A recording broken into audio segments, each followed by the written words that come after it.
On that fateful day, the day the Empire was attacked, all the crew, staff, and guests, including security personnel and Imperial officials with the exception of one, were killed when the terrorist organization known as the Rebel Alliance blew up the Death Star with a squad of single-man fighters. The terrorists detonated the central core with proton torpedoes, destroying the prominent political target. But could the destruction of the Death Star have been an inside job perpetrated by top-ranking Imperial officials and royalty? What really happened that day?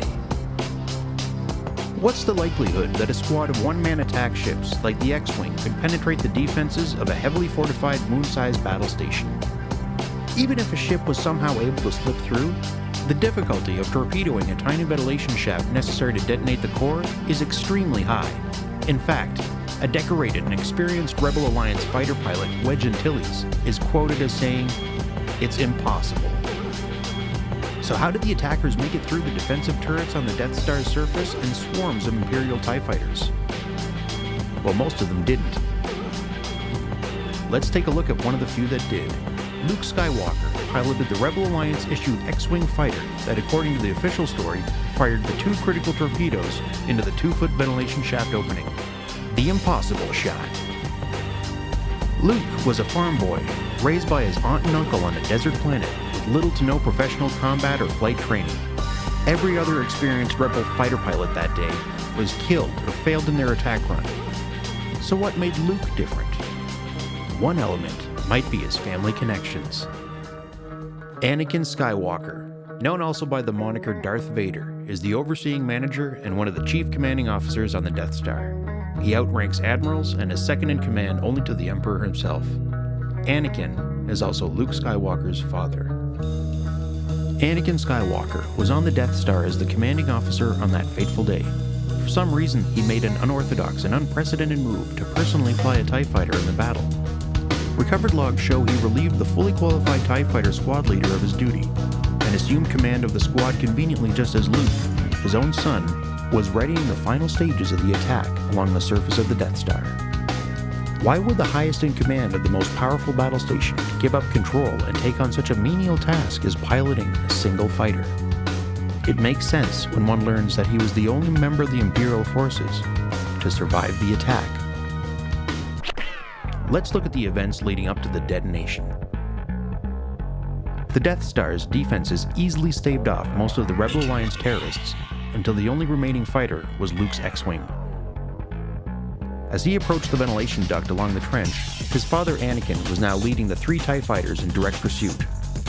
Logs show pilots in the TIE fighter squads were prepared to fire on Luke's X-Wing when they were ordered to stand down by Anakin Skywalker himself. Was he simply protecting his own son? Or was he setting the stage for a larger plan?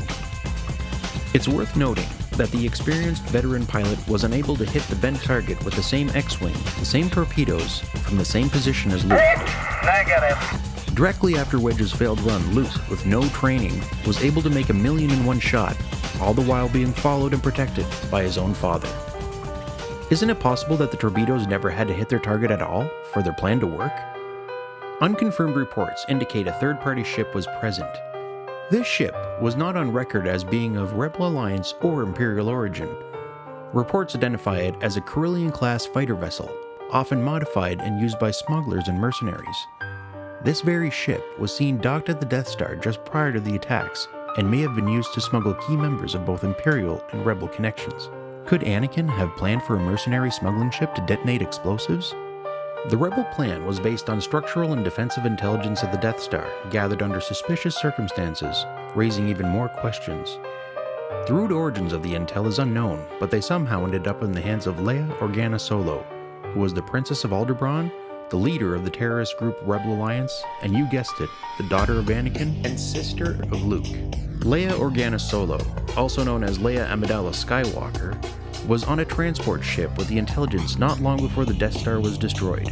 The transport ship was intercepted by an Imperial-class destroyer commanded by her own father, Anakin. The intelligence was uploaded to an R2 android and translation droid, now determined to have been created by Anakin Skywalker himself. Why would the leader of a terrorist group choose to use androids created by the enemy?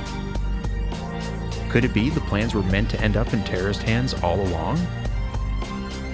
Not convinced yet? From the time her transport ship was intercepted by her father's Imperial destroyer, records show she was taken to the Death Star, and multiple witnesses state she was seen in the Death Star control room when the planet she was princess of, Aldebaran, was destroyed and all its inhabitants killed. Her brother Luke then secretly transported her directly to the Rebel Alliance facility to head the final stages of the attack and destruction of the Death Star itself. Witnesses report she was transported in a Corellian freighter vessel exactly like the one reported to have assisted Anakin and Luke blow up the Death Star and escape. Isn't it quite possible that Leia was working with her father and brother, a family who felt destined to control the galaxy itself?